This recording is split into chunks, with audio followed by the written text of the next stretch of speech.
Hello बच्चों, कैसे हो? आपका स्वागत है त्रिपान स्टडी सेंटर में। आज जो हम करने जा रहे हैं सोशल साइंस यानी सामाजिक विज्ञान का जो चैप्टर है असेंट वर्ल्ड यानी प्राचीन विश्व। ये काफ़ी महत्वपूर्ण चैप्टर रहेगा हर एक क्लास के बच्चों के लिए, चाहे वो 9th में हो चाहे 10th क्लास में हो। इवन कि जो NIS बोर्ड में पढ़ते हैं, CBSE बोर्ड में पढ़ते हैं, यूपी बोर्ड के बच्चे हों, बिहार बोर्ड के बच्चे हों, चाहे पंजाब बोर्ड के बच्चे हों, कोई भी बोर्ड हो, अगर उनके सिलेबस में असेंट वर्ल्ड है सामाजिक विज्ञान में, तो ये टॉपिक उनके लिए काफ़ी महत्वपूर्ण होने वाला है। क्योंकि इसमें जो है आज हम विचार करेंगे मिस्र की सभ्यताएं हो, भारत की सभ्यता, चीन की सभ्यता, जो ये काफ़ी महत्वपूर्ण है। और भी सभ्यताओं के विषय में हम विस्तारपूर्वक चर्चा करेंगे। और देखा जाए तो ये टॉपिक जो कंपटीशन तैयार ही करते हैं उन बच्चों के लिए भी काफ़ी महत्वपूर्ण साबित होगा। ठीक है, और इसमें हम विस्तारपूर्वक इन पे जो है प्रकाश डालने की कोशिश करेंगे और हर एक पहलू पर जो है विचार करेंगे। लेकिन आपको पता है कि चैप्टर स्टार्ट करने से पहले एक बात जो मैं हमेशा कहता हूं, जिसको आपको सोचना भी चाहिए, विचार भी करना चाहिए और इवन अमल भी करना चाहिए, वो ये है कि जब भी वीडियो देखिए पूरा देखिए, क्योंकि अधूरा जानकारी सदैव खतरनाक होता है। साथ में एक इंपॉर्टेंट बात ये भी रहता है, अगर आप पहली बार वीडियो देख रहे हो तो लाइक शेयर सब्सक्राइब करना मत भूलना। क्योंकि दोस्तों लाइक कीजिएगा तो बनाने वाले का मनोबल बढ़ता है, सब्सक्राइब कीजिएगा तो इससे ये होता है कि जब भी मैं कोई वीडियो डालूंगा उसका नोटिफिकेशन आपको समय रहते मिल जाएगा। और देखिए शेयर का मतलब ये होता है कि आपके थ्रू ना जाने किन बच्चों को हेल्प मिल जाए, ये आप भी नहीं जानोगे, इसलिए जो है आप शेयर जरूर करो। ठीक है, व्हाट्सएप स्टेटस पे भी लगाओ। दोस्तों NIS सेंटर जो है कई मानने में बहुत से बच्चों के लिए हेल्पफुल है, चाहे वो 8th क्लास हो, 9th 10th 11th 12th हो, चाहे वो NIS बोर्ड के बच्चे हों, ठीक है, चाहे BA MA के बच्चे हो, सभी क्लासों के लिए कुछ ना कुछ जो है त्रिपान सेंटर में उपलब्ध है। तो इसलिए आपके लिए ज़रूरी है कि आप सब्सक्राइब करके इसको चैनल को जो है सेव कर लो, नहीं तो बाद में अगर रिसर्च करोगे तो शायद आपको ये चैनल प्राप्त ना हो। तो इसलिए सोचना नहीं, विचार नहीं करना है, सब्सक्राइब करके जो है अपने पास सेव करना है। दोस्तों ये तो बात था आपके लिए, लेकिन आप देखते हैं हमारा आज टॉपिक क्या है। Today we will discuss the most important chapter, Ascent World. Ascent World is the most important chapter for the all competitor exam. But here come to the first topic, the Bronze Age. The Bronze Age, there is the most important here. Toward the end of the new Stone Age, began to use of metal. The copper was the first metal used by them. The copper was first metal used by them. There is a UPSC question examination that is important. The culture based on the use of both stone and copper are called the Chalcolithic culture. Chalcolithic culture, this is also is called Bronze Age. Bronze Age because of there is an invention of the bronze in this period. And this is on alloys of copper and tin. Gradually, copper and bronze replace a stone, boards and bonds to be some extent of making weapon and implement also here. People learn how to make the brick and use them to the construction. This brick where is a backyard and the sun dried. Town-based civilization come up from to the first time in different rivers valleys here. And this town and become center of trade, commerce and administration. That is important. The Brazilian people had built up to great civilization and made significant contribution. In this section, we will be read about there is a 4 major Bronze Age civilization involved. That is the most important here. The major 4 here. The first of all here, Mesopotamia, and second here Egypt, and third here India and China. There is a fourth China. There is the most important here.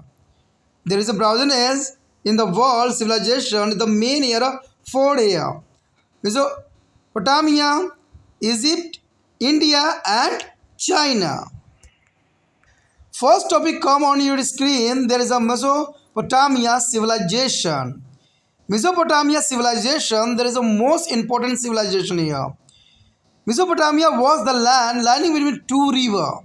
There is a lining between 2 rivers of Tigris and Euphrates, the which is lies in the modern day of Iraq. There is a modern day is called to the Iraq, and this river where is often to the flood and the process there are deposit a lot of slide which are made a land around them very fertile. This resulted in increasing of food production also. The bounded agriculture produced or embellished the growth of number of craft persons like smiths and potters, masons and weaver and carpenter. They sold their product and got their and necessaries from to other in exchange. They carried on the trade with the fur of place like India. The carts, wagons, boat and ship were used for transport and communication here.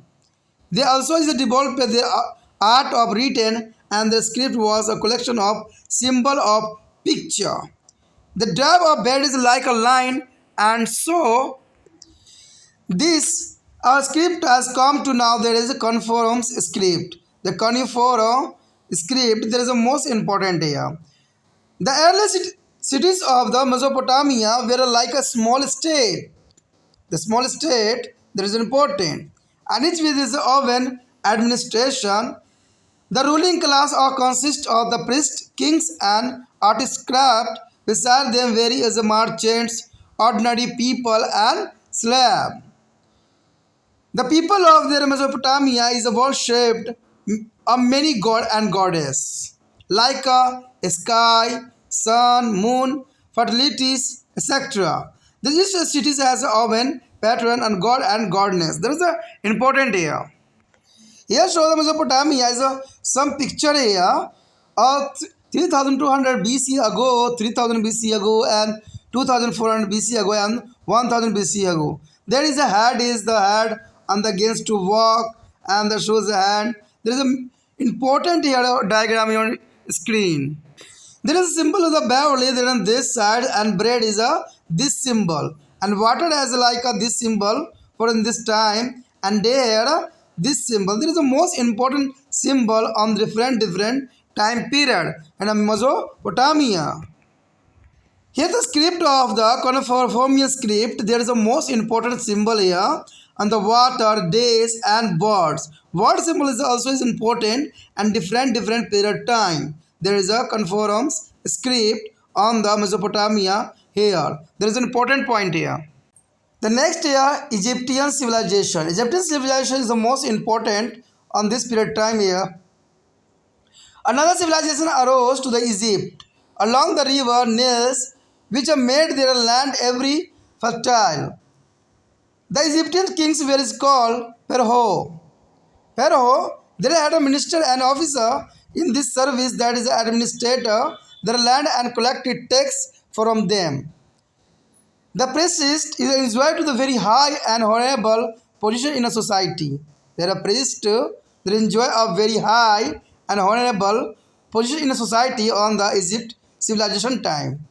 Temples are dedicated to be a particular god in each town or cities. The ascent is a Egyptian script is called is a hieroglyphics. The hieroglyphics there is the most important Egyptian civilization here. Trade and merchants carried on their business both and land there are water. There is a both land and water. And there was skill of worker like a stone cutters and carpenter. The stone cutters and carpenters that is the most important. Egyptian had to considerable knowledge of weight and measuring. There is a also important on Egyptian civilization time here. The Pharaoh built up great momentums of their ascent world. The pyramids they are important. Since the Egyptians believed to the is afterlife, they are preserved to a dead body, preserve of dead body, and this is called to the mummies. The mummies there is a pyramid where is built as a temple, keep a mummified bodies of the dead kings. There is the most important on Egypt time period here. The dead bodies are preserved on the make mummies. Here show the ancient Egyptians is a hieroglyphic. There is the most important. There is a bird or symbol of A, leg symbol of B, and there is a umbrella there types of C and a D. But different is the hieroglyphical of language on this period time. Show you on the screen there is a most important word on here. There is a Egypt civilization here. They also show the hieroglyphical script in the A to Z here. The Z here is the bean of snake has the beam. They are important, and the difference is here show the duck here show the U and difference I is the R. There is a fish type like, and flower is O. They are difference, and the lion is L, and snake is a J. There is a most important here on the hieroglyphical script on Egypt period time. The next year, Chinese civilization. Chinese civilization is also important. The Chinese civilization are great up to in there is a Heaven Ho Valley in the northern China. Heaven Ho Valley is the northern China. There is a most important Chinese civilization here. The first rulers now to the where is the Sangas. Sangas 1523 BC to 1122 BC. And who built the China as a first city? They also is a contribute to arts and culture. The Chinese written system was developed during two period, and craft person of this period, especially their brows and worker, were is a great expect in their field. That's important. The Sangha dynasty was the overthrow by the Zone who built their strong fort and walled town to be defined himself from the invader. It was during the later phase of the Zhou rule that Iran introduced this is the ending of browsing as in China. In 221 BC, the Qin rule come power in China. Qin's rulers come to be power in China.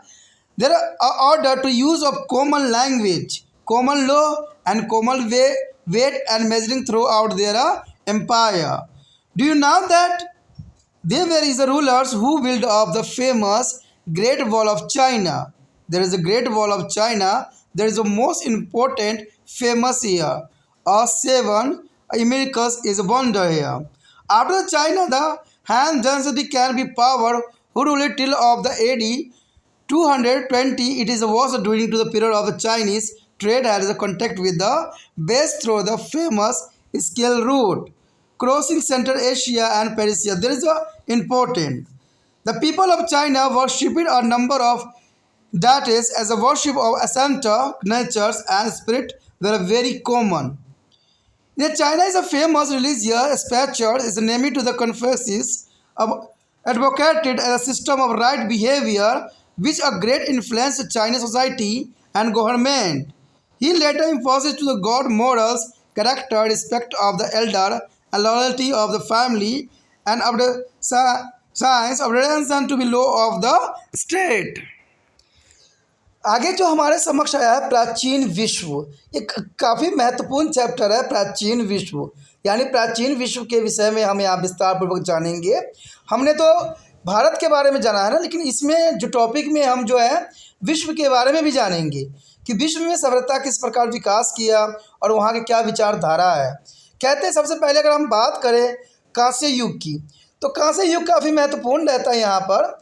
कहते हैं नवपाषाण काल के अंत में धातु का इस्तेमाल शुरू हुआ, यानी जब नवपाषाण काल का अंत हुआ उसी समय से जो है धातुओं का इस्तेमाल शुरू हो गया था, जो काफ़ी महत्वपूर्ण था। तांबा पहली धातु थी, तांबा जो थी पहली धातु थी जिसका इस्तेमाल किया गया।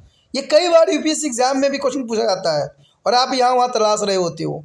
तो इसमें देखा जाए तो तांबा पहली धातु थी जिसका उपयोग किया गया, जिसका इस्तेमाल मालवों ने किया। पत्थर और तांबा दोनों के इस्तेमाल पर आधारित संस्कृति को जो है ताम्रपाषाण संस्कृति कहते हैं। अब देखिए पत्थर और तांबा के इस्तेमाल को जो है हम ताम्रपाषाण संस्कृति कहते हैं। कांसा जो तांबा और राख की मिश्र धातु है, कांसा जो है तांबा और राख की मिश्र धातु बनाई गई है। मिश्र धातु का मतलब होता है अलॉय, अलॉय का मतलब होता है दो या दो से अधिक तत्वों को आपस में मिला के बनाए गए नए तत्व को हम मिश्र धातु कहते हैं। ये खोज भी इस काल में हुई जो काफ़ी महत्वपूर्ण था, इसलिए इसे कांस्य युग भी कहते हैं। यानी कांस्य युग इसलिए कहा जाता है कि कांसा का भी हमें इस युग में ज्ञान हो गया था। इस काल में हथियार और औजारों के निर्माण में तांबा और कांस्य ने एक हद तक पत्थर लकड़ी हड्डी की जगह ले ली। यानी देखा जाए तो कांसा पत्थर ने किसका स्थान ले लिया? लकड़ी के बने हथियारों का या हड्डी से बनाए गए हथियारों का। तो ये काफ़ी महत्व रखता है इस जगह पे। लोगों ने धूप में सूखी और आग में पकी दोनों तरह के जो है ईंटों का बनाना निर्माण कर दिया और कार्य में इस्तेमाल भी करना सीख लिया। कहते धूप में सूखी और आग में पकी हुई ईंटों का बना हुआ होना काफ़ी मायने में जो है सभ्यता को दर्शाती है।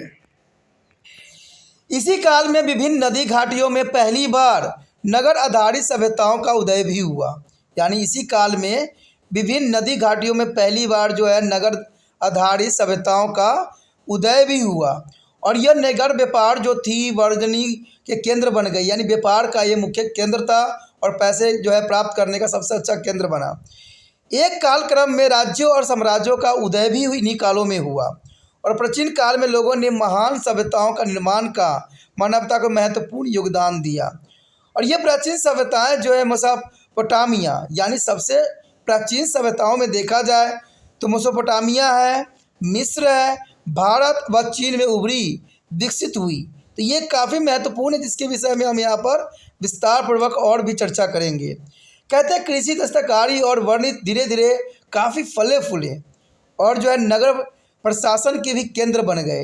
यानी नगर प्रशासन का केंद्र जो है काफ़ी महत्वपूर्ण बन गए इस समय काल में। वहाँ शासक वर्ग थे जिन पर इन सभ्यताओं का प्रशासन की जिम्मेदारी भी थी। यानी प्रशासक वर्ग बन गए और प्रशासक वर्ग का कार्य था सभी सभ्यताओं को जो है उचित मार्गदर्शन करना। उन्हें दूसरे अधिकारी भी मदद करते थे। हम देखते हैं कि नई युग के आगमन के साथ ही समाज में अनेक वर्ग जो है उभर के सामने आए, जो कि काफ़ी महत्वपूर्ण रहता है। अब इन सभ्यताओं के बारे में हम यहाँ पर आगे विस्तार पूर्वक चर्चा करेंगे। चलिए देखते हैं पहला सभ्यता कौन है। देखिए हमारे समक्ष जो अत्यंत महत्वपूर्ण टॉपिक आया है मेसोपोटामिया। मेसोपोटामिया सभ्यता काफ़ी पुरानी है, प्राचीन है और ये विश्व की सभ्यता है। तो हम इस पे जो है विस्तार पूर्वक चर्चा करेंगे, तो आप बने रहे त्रिपाण स्टडी सेंटर के साथ। देखिए मेसोपोटामिया सभ्यता की हम बात करें तो कहते हैं मेसोपोटामिया का जो है शाब्दिक अर्थ होता है नदियों के बीच की ज़मीन। यानी नदी होती है उसके बीच का ज़मीन, जिसे हम आज का लैंड भी कहते हैं। ठीक है, हम क्या कहते हैं, द्वीप भी कहते हैं, जो काफ़ी महत्वपूर्ण है। तो आप समझ गए होंगे कि मेसोपोटामिया का वास्तविक अर्थ क्या है। मेसोपोटामिया का वास्तविक अर्थ जो है नदी के बीच का ज़मीन। यह दलदल और फरात नदियों के बीच स्थित थी। आधुनिक नाम जो है इसका इराक के नाम जाना जाता है। यानी आज इसको इराक से तो आप भली भांति परिचित हो गए। पुराने समय में इराक को ही मेसोपोटामिया कहा करते थे। इन नदियों में अक्सर बाढ़ आ जाया करती है। यानी इस नदियों में हमेशा बाढ़ आती ही रहती है और इस प्रक्रिया में अनेकों किनारे पर जो ढेर सारी मिट्टी और गाद जमा होता ही रहता है। मिट्टी और गाद जमा होना एक स्वाभाविक बात है। यह किनारों के पास की ज़मीन को खूब उर्वरक बना देती है। यानी जो आसपास की ज़मीन होती है ना, काफ़ी उर्वरकता डाल देती है उसमें और खूब उपजाऊ बना देती है। इसे मेसोपोटामिया वासियों के सामने दो चुनौतियां पेश की, बाढ़ को काबू में करना और खेत के लिए ज़मीन की सिंचाई करना। देखिए दोनों समस्याएं काफ़ी महत्वपूर्ण थी और इस पर जो है मेसोपोटामिया के वासियों ने जो है इस पर बखूबी जो है इस पर कंट्रोल कर लिया। इससे क्या हुआ, इनकी उपज बढ़ गई। उपज जो थी काफ़ी बढ़ गई। कृषि उत्पादन में इजाफे हुए। लोहार, कुम्हार, राजमिस्त्री, बुनकर और बढ़ाई जैसे अनेक दस्तकार सामने आ गए और वो अपनी बनाई चीज़ें बेचते और बदले में अपनी रोजाना की ज़रूरतों की भी चीज़ ले लेते थे। यानी सामान के बदले सामान एक्सचेंज किया करते थे। वो भारत जैसे समृद्ध क्षेत्रों के साथ ज़मीनी और समुद्री दोनों तरह के नियमित व्यापार किया करते थे। तो देखा जाए तो देखिए ज़मीनी व्यापार तो करते ही करते थे, साथ में वो समुद्री व्यापार भी किया करते थे। परिवहन और संचार के लिए ठेलों, चौपहिया गाड़ी, नौकाएं और पोतों का इस्तेमाल भी किया करते थे। यानी परिवहन के लिए इनके पास मुख्य साधन के रूप में ठेले हुआ करते थे, चौपहिया हुआ करते थे, चौपहिया गाड़ी, नौकाएं और पोते हुआ करते थे, जो कि उस समय के यातायात के महत्वपूर्ण साधन थे। उन्होंने लिखने की कला भी विकसित कर ली थी। यानी लिखना पढ़ना भी उन्होंने सीख लिया था और उस समय की लिपि संकेत चिन्ह चित्रों का समूह थी। बाद में वो फॉन्ट जैसी लकीर खींचते थे। यह लिपि जो है किलाक्षर कहलाती है। किलाक्षर काफ़ी महत्वपूर्ण है, तो इसको जो है आप यहाँ पर स्क्रीन पे भी देख सकते हो। चलिए देखते हैं उनके बनाए गए जो है चिन्ह और चित्रें किस प्रकार की हुआ करती थी लिपि के संकेत के अंतर्गत। अब यहाँ पर आप देख सकते हो जो कि काफ़ी महत्वपूर्ण शब्द यहाँ नज़र आ रहे हैं। आप देखोगे कि 3000 से 200 BC में कैसे चित्र थे, उसके बाद 3000 BC में कैसे बदल गए, और 2400 BC में देखिए, और 1000 BC में देखिए। कहते हैं हेड का जो था सैग होता था, और सैग को रिप्रेजेंट करने के देखिए विभिन्न विभिन्न समय कालों में जो विभिन्न विभिन्न प्रकार से दिखाया गया है। इवन की गिन यानी टॉक वॉक, टॉक यानी चलना, देखिए चलने का भी इन्होंने डिफरेंट जो है समय काल में डिफरेंट जो है चिन्ह प्रस्तुत यहाँ पर किए। इवन कि हैंड का भी देखिए डिफरेंट समय काल में डिफरेंट नज़र आ रहा होगा। तो ये काफ़ी महत्वपूर्ण इनकी लिपियाँ थी। आगे भी लिपियाँ चलिए देखते हैं। देखिए और भी लिपियाँ यहाँ दर्शाई गई है, जैसे बैरियल बनाना हो तो कैसे उसको जो है इस तरह से जो है दर्शाया गया है, जो ऊपर आपको दिख रहा है। उसका तो ब्रेड देखिए, ब्रेड को जो है निधा कहते थे, और इसको डिफरेंट समय कालों में अलग अलग चित्रों से जो है रिप्रेजेंट किया गया है। इवन कि वाटर के देखें तो वाटर में डिफरेंट कैटेगरी यूज़ किया गया है, और हम जो है वाटर का पहला सिंबल जो 3200 ईस्वी पूर्व जो है BC में बनाया गया था, हम भी वाटर का कुछ इसी तरह से जो है रिप्रेजेंट करते हैं। यानी हम पुराने समय से ही आज वाटर के जो है सिंबल चिन्ह लिए हैं। इवन कि डे को देखिए, डे जो है डिफरेंट टाइम में डिफरेंट कैटेगरी को जो है रिप्रेजेंट करने का तरीका हुआ करता था। तो ये काफ़ी महत्वपूर्ण था। इवन कि अगर आप बर्ड देखो तो बर्ड्स का भी जो है पहला तो बहुत अच्छा है, क्योंकि वो सेम बर्ड्स को ही दिखाता है, लेकिन डिफरेंट काल समय में जो है डिफरेंट दर्शाना, ये उनकी कला का सबसे महत्वपूर्ण विशेषता थी। और ये जो है लिखे होना काफ़ी स्वाभाविक थी और काफ़ी महत्वपूर्ण भी थी।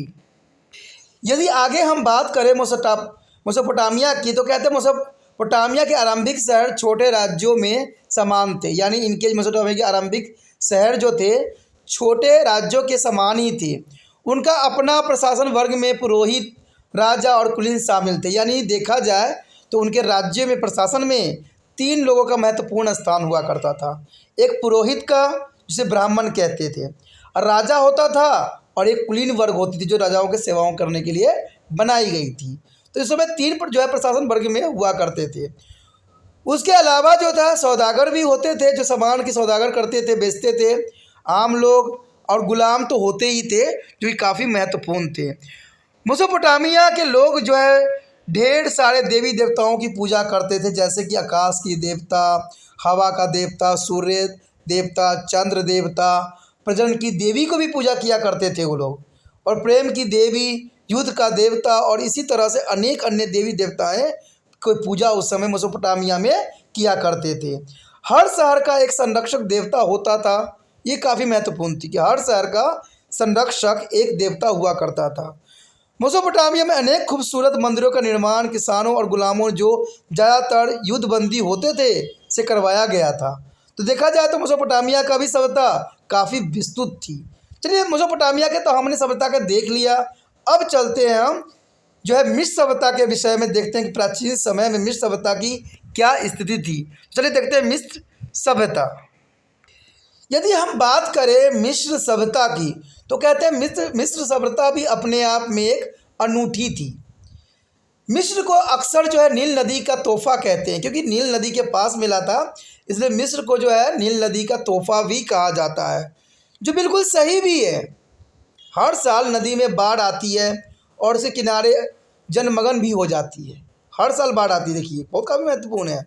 और वहाँ गाढ़ की एक मोटी तह जम जाती है। आपको पता है जब बाढ़ आती है तो अपने साथ जो है मिट्टी के भी लेके आती है, जिसे हम गाढ़ कहते हैं, जो ज़मीन को बेहतर उपजाऊ बना देती है। कहते हैं अगर किसी क्षेत्र में बाढ़ आती है तो उसके बाद वहाँ पर उपजाऊ जो है दुगना तिनगुना से बढ़ता है। क्यों? क्योंकि अपने साथ जो बाढ़ आती है अपने साथ उपजाऊ मिट्टी भी लेके आती है। इसलिए मिस्र में जो है इसको नील नदी का तोहफा ही कहा जा सकता है। और इस तरह वहाँ जो है बारिश नहीं के बराबर होने के बावजूद भी किसान अच्छी फसल उगाते हैं। देखिए वहाँ पर बरसात नहीं भी हो रही है, फिर भी जो है किसान अच्छी फसल उगा लेते हैं।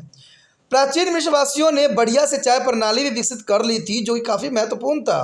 कहते हैं जैसे समय काल बीतता है उन्होंने जो है प्राचीन मिस्रवासियों ने बढ़िया सिंचाई प्रणाली विकसित की थी, जो कि उस समय का सबसे महत्वपूर्ण पद्धति थी। अब देखिए ईसा पूर्व अगर हम 3100 तक मिस्र एक राजा के अधीन आ गया। यानी कहते 3100 तक जो है मिस्र राजा के अधीन हुआ करता था और मिस्रवासी अपने राजा को जो है भगवान मानते थे, यानी वो जो है अपने को भगवान मानते थे, उनके राजाओं को भगवान माना करते थे। और मिस्र राजाओं को जो है फ़राओ कहा जाता था, यानी उनका नाम मिस्र के राजाओं को फ़राओ के नाम से जाना जाता था। वे देश पर राज करते थे और साम्राज्य की स्थापना के लिए जंग हमेशा लड़ा करते थे। तो ये काफ़ी महत्वपूर्ण बात थी। फ़राओ की सेवा में मंत्री अधिकारी हुआ करते थे। फ़राओ की सेवाओं के लिए मंत्री और अधिकारी हमेशा नियुक्त हुआ करते थे। वे ज़मीन का प्रशासन चलाते और राजा के आदेशों का अनुसरण भी वसूल करते थे। समाज में पुरोहितों का भी एक ऊंचा और सम्मानजनक स्थान था, जो कि हर एक समय काल में हमें देखने को मिला। हर कस्बे या शहर में मंदिर एक खास देवता को समर्पित हुआ करता था। और प्राचीन मिस्र लिपि जो है काफ़ी महत्वपूर्ण थी, जिसको चित्रलिपि या चित्र अक्षर भी कहते हैं। चित्रलिपि और चित्र अक्षर जो हम आगे देखेंगे काफ़ी महत्वपूर्ण रहेगा। व्यापारी और सौदागर समुद्री और ज़मीनी दोनों तरह के व्यापार किया करते थे। मिस्र में जो है संगत रास, बढ़ाई, लोहार, चित्रकार और कुम्हार जैसे कुशल मजदूर भी हुआ करते थे। प्राचीन मिस्रवासियों को गणित की खासकर जो है रेखा गणित की अच्छी जानकारी थी, यानी रेखा गणित का उनको बहुत ही नॉलेज हुआ करता था। उन्हें माप तौल की भी खास जानकारी हुआ करती थी। तो ये काफ़ी महत्वपूर्ण था जो मिस्र की सभ्यता ने हमें भी दिया। अब देखिए यहाँ पर जो है मिस्र सभ्यताओं का जो है कुछ हेरोग्राफिक्स आपको नज़र आ रहा होगा।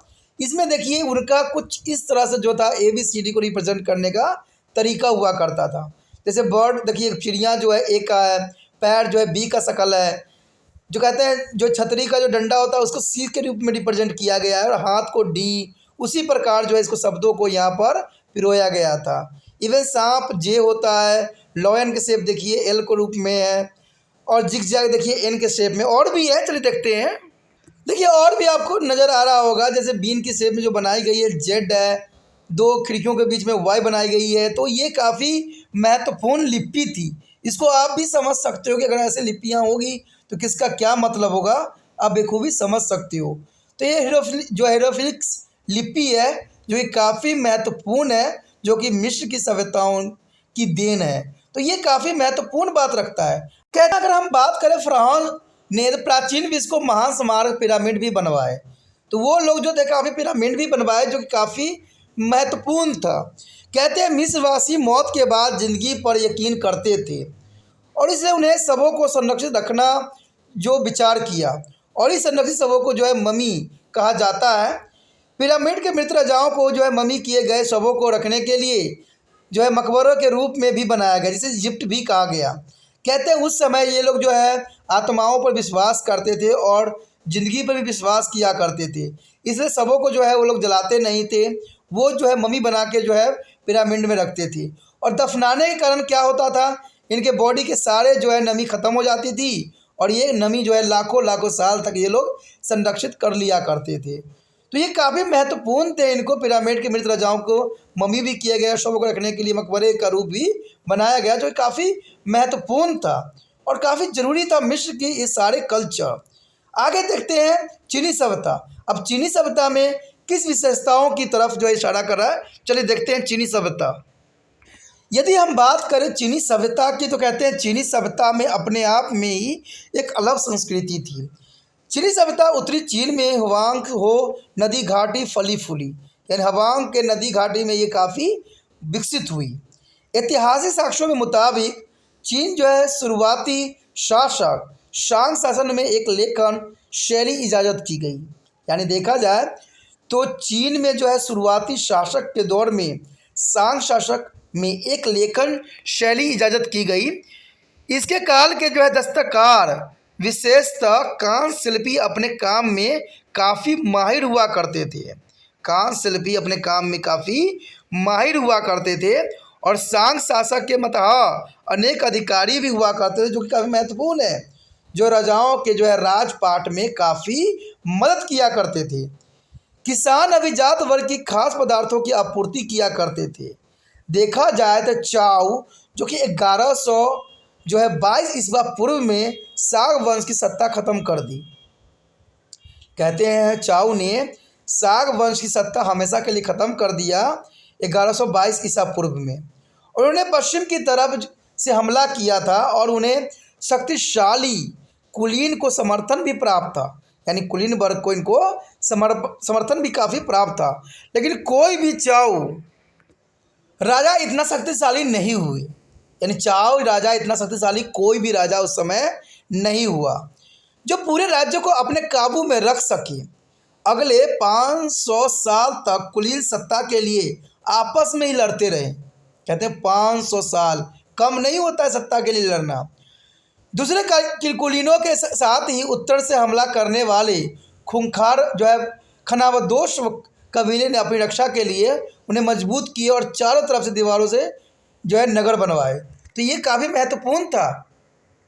देखा जाए तो खूंखार खनावदोश कबीलों से अपनी रक्षा के लिए उन्होंने मजबूत दीवार बनाया। चाउ शासन के परवर्ती काल में लोहे का इस्तेमाल होने लगा, जिससे कांसा युग का समापन भी हो गया। कहते हैं ईसा पूर्व 221 ईस्वी में चीन राजा चीन के शासक बने और उन्हें कुलीनों की ताकत कुचल डाली। जो कुलीन पहले बगावत करते थे उनकी शक्तियों को इन्होंने कुचल दिया और काफ़ी महत्वपूर्ण भी था। चीन राजाओं ने साम्राज्य को अनेक प्रांतों में बांट दिया, हर एक के लिए एक शासक नियुक्त किया और उन्होंने पूरे साम्राज्य में सामान्य भाषा, सामान्य कानून, सामान्य माप-तौल मापने के आदेश दिए और उन्होंने चीन के मशहूर दीवार भी बनवाई। अब देखिए चीन का मशहूर दीवार जो कि बनाया गया इसी काल के दौरान, तो ये काफ़ी महत्वपूर्ण था।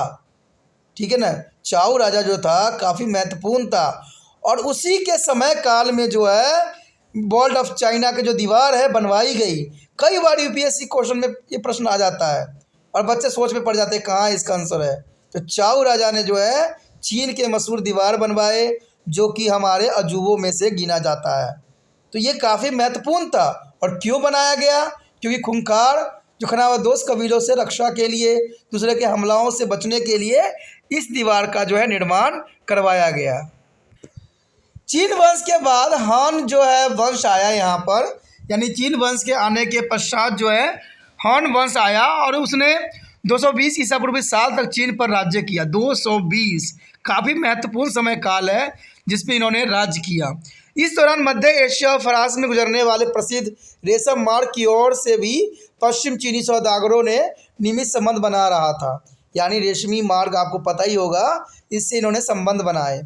चीन के लोग अनेक देवी देवताओं की पूजा किया करते थे। कहते पूर्वजों और संस्कृति आत्माओं की पूजा आम बात उस समय थी।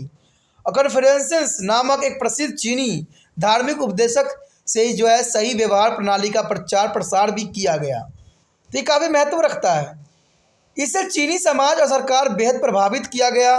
उन्होंने अच्छे नैतिक सम्मान, परिवार की वफादारी और कानून तथा राज्य की आज्ञाओं का पालन पर काफ़ी जोर दिया।